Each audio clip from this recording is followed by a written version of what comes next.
Episode 45 na po tayo ng Magandang Dilag, araw ng Lunes, August 28, 2023. Nagtatalo nga itong sina Sophia saka si Gigi dahil nga sa desisyon ng paghinto ng life support kay Luisa. Sabi naman ni Gigi, kung kayo nasa kalagayan ko at nangyari na nakaratay sa kama si tatay o kaya si Bella, di ba ganito rin ang gagawin nyo? Sabi naman ni Sophia, huwag mo nang ipaalala sa akin pa dahil sobrang sakit. Tama na. Talagang nagmatigas si Gigi, Ibang papatuloy pa rin niya talaga yung life support kasi nga nanay niya si Luisa at ayaw niya itong mangyari. Ayaw niyang mawala sa piling niya ang kanyang nanay. Samantalang tong si Jared nag-overthinking pa rin. Pagdating kay Greta, hindi talaga mawala sa isipan niya. At tulog na nga itong si Blair, ngunit siya gising pa. Naaalala niya yung pagkasama nilang dalawa. Hanggang sa naalipungatan tong si Blair at nagtaka siya. Tinanong niya si Jared, sabi niya, ba't hindi pa ito natutulog? Meron bang problema? Akitin niya sana to, ngunit pinigilan siya ni Jared. Si Jared talagang nanlalamig na, unti-unti kay Blair. Kasi nga, pinigilan niya si Blair na gawin yung gusto niya.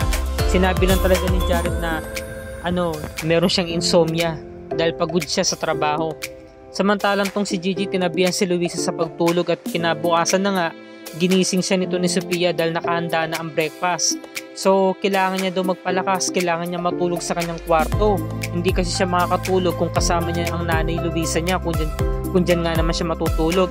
Paano pa yung mga plano nilang gagawin? Paano nila masisimulan?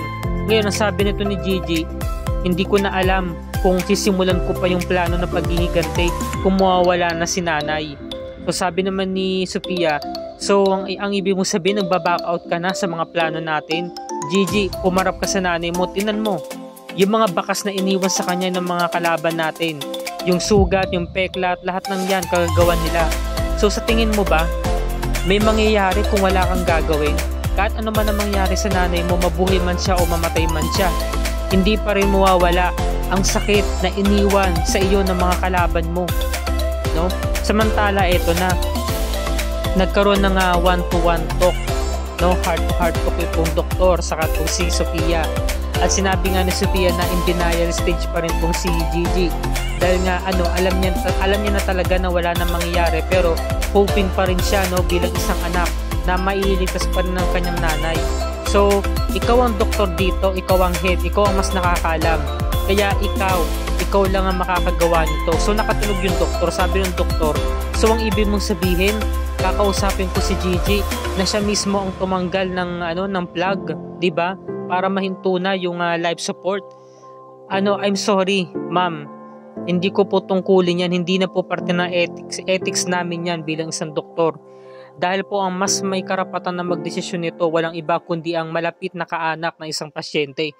Sabi naman ni Sophia, naunawaan naman kita, tama ka dyan, naiintindihan kita. Pero ikaw lang kasing makakagawa nito dahil ikaw ang doktor.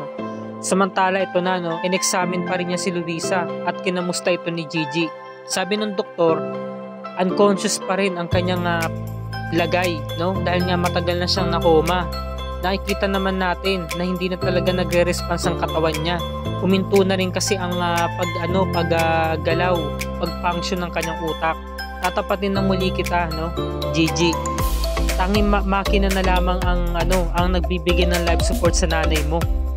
Wala na rin namang binesa kung magkakaroon na siya ng malay. Hindi natin makakatiyak kung makakagalaw pa siya ng tama, makakatayo, makakakilos. Maaring unstable pa rin ang lagay niya. So may punto yung doktor, kaya umiiyak talaga tong si Gigi.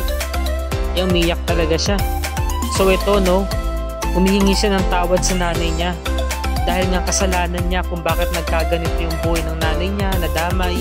Inaalala niya, nagto-throwback siya ng mga panahon na nag-i-empake sila at nagdala na sila ng mga gamit nga sa penthouse. Nagulat itong si Gigi na merong ice cream, tab ng ice cream, samantalang dati nakakatikim lamang daw sila ng ice cream kapag merong okasyon. Sabi naman ng nanay niya, kailangan ko na itong gawin kasi gaya niyan, binigyan ka na ng pamana ng tatay mo, hindi lang bahay kundi pera. Kaya pwede na ako mamatay na maaga. Sabi naman ni Gigi, Nay, ba't mo sinasabi yan? Sabi ng nanay niya, hindi, gusto ko lang maging handa ka anak. Kasi alam mo ba, nung namatay ang tatay mo, meron akong natutunan. Ano yun, Nay? Na sobrang ikli lang ng buhay. Alam mo anak, kaya ako to sinasabi sa'yo kasi hindi ba ng araw magiging mag-isa ka. Lahat naman tayo, papantay ang mga paa, darating naman tayo doon.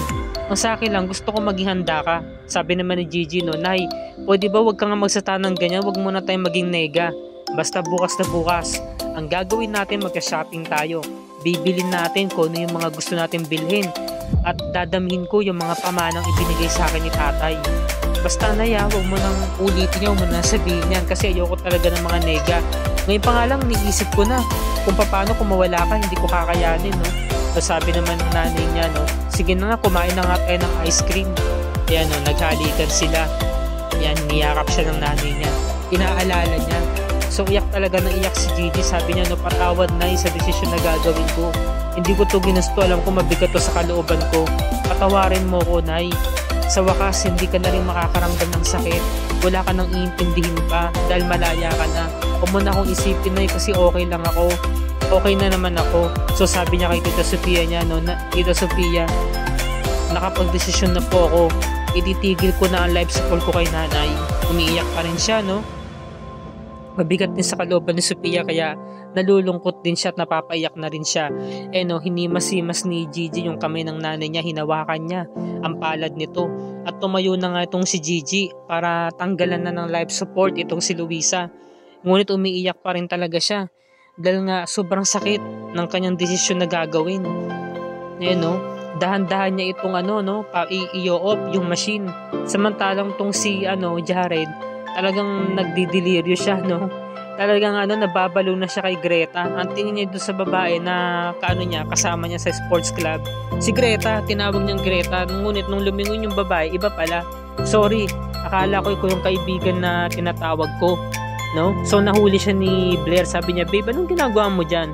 Sabi naman ni Jared, tinatawag ko lang yung ka-sportmate ko. Mabuti pa, mag-shower na ako. Tapos nang pagbalik ko, alis na tayo, okay? No? So napapaisip nung si Blair, 'di ba? Ba't nagkakaganon yung fiancé niya? Samantalang si Greta nagulat kasi nakita niya talaga gumalaw ng 2 beses yung daliri ng nanay niya.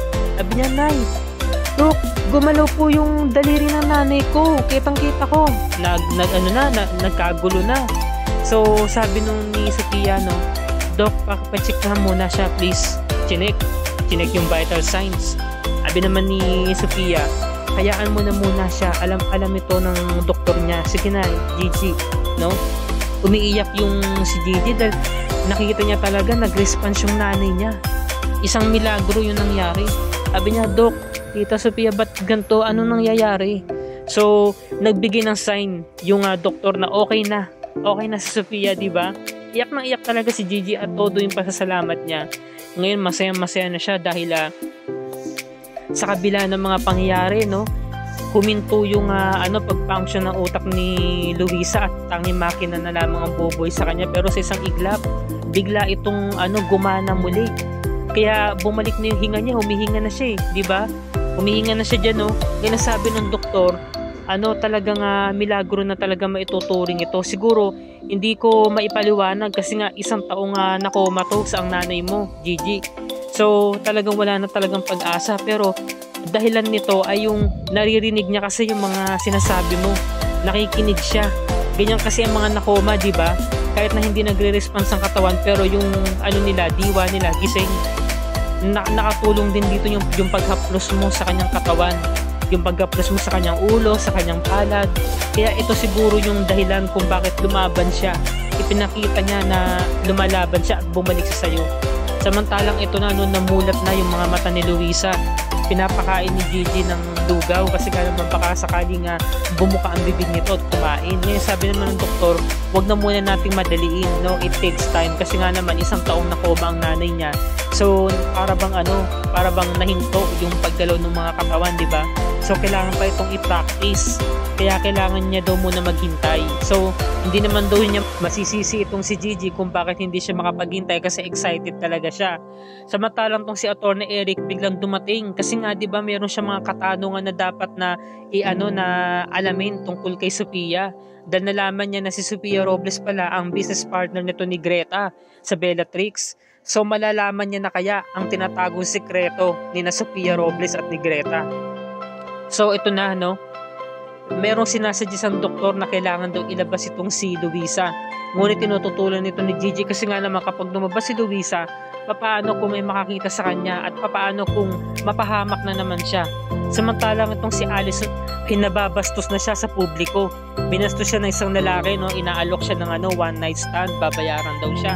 Ngunit sinampal ito ni Allison, ngunit sabi ng lalaki, bayaran ka naman pukpok ka naman Yun, tapos noon, itong si Luisa, nung nagkamulat muli, hindi niya makilala si Gigi kasi nga naman maganda to di ba?